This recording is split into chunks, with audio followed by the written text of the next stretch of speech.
La société patriarcale n'est pas une excuse et ça n'exempte pas les femmes de leurs responsabilités lorsqu'elles reproduisent et romantisent les mêmes problématiques que véhiculent le patriarcat et la misogynie en fait. Et je voulais parler de la dark romance parce que j'ai vu cet argumentaire un petit peu, les autrices de dark romance ne sont qu'un victimes d'un système patriarcal et en fait elles se réapproprient un petit peu justement cette misogynie et ce système patriarcal pour en écrire des œuvres où elles sont elles, genre c'est elles qui vont dominer un petit peu ça et c'est plus les hommes. Alors que c'est faux, c'est un petit peu comme l'industrie du TDS, on va dire que c'est quelque chose de libérateur pour les femmes où elles se réapproprient leur corps. C'est faux. Premièrement, les autrices de dark romance ne sont pas seulement victimes d'un système, mais ce sont aussi responsables des oppressions et de la normalisation et la banalisation des oppressions du coup de la misogynie et du patriarcat qu'on subit. C'est-à-dire que le fantasme du VIOL, le fantasme de l'agression, le fantasme de la domination des hommes, des écrits plus salaces les uns que les autres, les autrices de dark romance elles-mêmes véhiculent un message de banalisation et de romantisation de ces œuvres-là et de en fait ces réalités de la femme, parce qu'on le rappelle, les femmes ce qui nous touche le plus c'est les agressions, c'est un fait, plus de 90% des agressions c'est sur des femmes.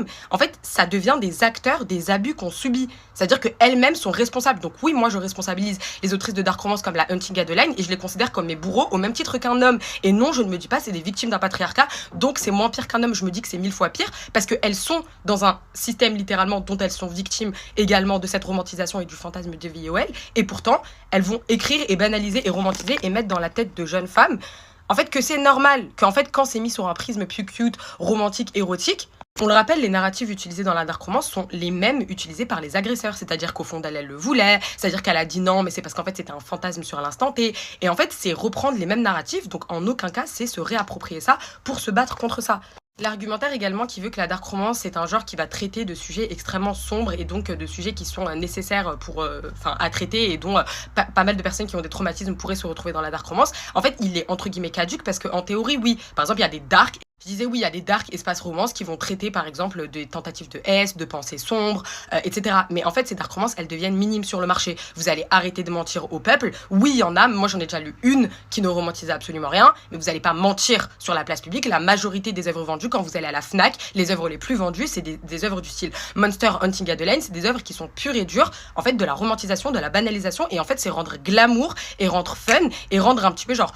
En fait, pourquoi on s'en plaint? C'est trop bien en fait de se faire agresser, kidnapper et tabasser parce que en fait, au fond de nous, on le veut. Donc non, cet argumentaire-là, vous mentez en théorie peut-être, mais vous n'allez pas venir mentir sur la pratique. Les chiffres sont là, les ventes sont là et les top ventes, et d'ailleurs, généralement, c'est des gosses de 14-15 ans, sont là. Il y a un deuxième aspect extrêmement problématique dont on ne parle pas assez. On parle du danger que c'est pour nous-mêmes, enfin pour vous-même. Le fait de consommer ces œuvres-là, vous allez dans votre tête banaliser ces actions-là, mais c'est un danger pour la société. C'est le concept de vivre en société et le fait qu'en France, il existe une régulation étatique. Donc dire ouais, le gouvernement c'est de la censure, c'est faux, d'accord? On est dans un gouvernement qui censure qu'est-ce qui peut être dangereux pour sa jeunesse. En fait, c'est dangereux pour tout le monde parce que ce que vous allez intérioriser, vous n'allez pas le banaliser seulement pour vous, mais vous allez forcément en fait avoir des mécanismes dans votre tête où quand d'autres gens vivront des agressions ou des répressions dues au système patriarcal, à la misogynie violente, bah en fait vous allez les banaliser, donc pour les autres gens. Donc c'est violent pour tout le monde, on vit en société. Si dans ce cas-là, chacun est propre de lui-même, les hommes qui sont foncièrement misogynes et qui sont bravo le patriarcat et qui sont en mode les agressions au fond d'elle, elle le voulait,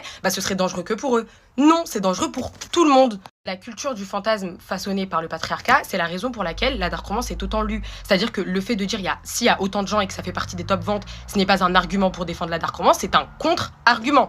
La réalité des sociétés actuelles, elle veut qu'il y a le fantasme des hommes dominants et des femmes dominées. Et quand on parle d'une dominance, on parle d'une dominance qui passe par la violence, par des kidnappings, par du tabassement, par des agressions mais genre un peu indirectes, par du racisme également, vu qu'il y a la romantisation et la fétichisation par exemple de membres du Ku Klux Klan dans des dark romances. Et en fait, ça vient tout simplement qu'on est dans une société qui nourrit ça. Donc on est une société où en fait, elle est dominée par ce fantasme-là. Donc quand tu l'écris dans de la dark romance, forcément c'est le genre le plus lu, étant donné qu'on est façonné comme ça. C'est façonné par le patriarcat.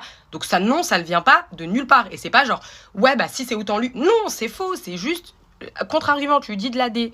Et pour moi, déresponsabiliser les autrices de dark romance, ça revient à déresponsabiliser les personnes dans des industries TDS qui vont se mettre en position, faire des vidéos pédo, il me v, c'est-à-dire des catégories qui sont également extrêmement regardées dans ce genre d'industrie de D, en fait, d'industrie de haram et de ça va pas.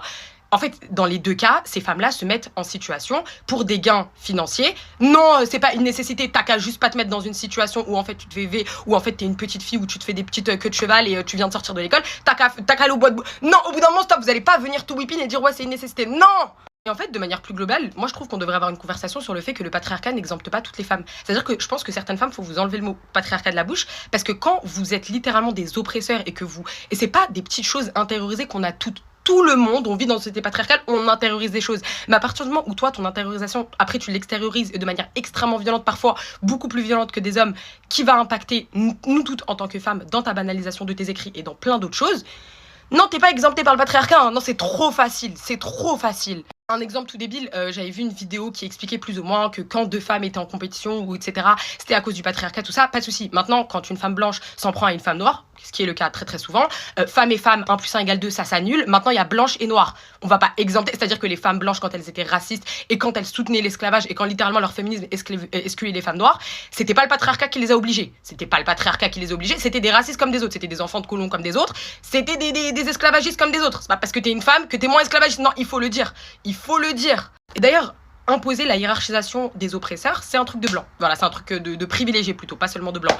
C'est-à-dire que comment toi, en tant que personne privilégiée, par exemple, tu vas imposer à une femme, par exemple, racisée, une femme noire, une femme voilée ou quoi, qu'elle doit détester plus des hommes qui vont lui faire subir des oppressions que des femmes qui parfois vont lui faire subir des oppressions bien plus violentes que des hommes, sous couvert que toutes les femmes, on doit être ensemble. Mais c'est pas toi qui décides de comment quelqu'un va hiérarchiser ses oppressions. Je pense vraiment surtout aux femmes noires et aux femmes voilées. Je vois plein de gens en mode, ouais, mais c'est les hommes, c'est les hommes.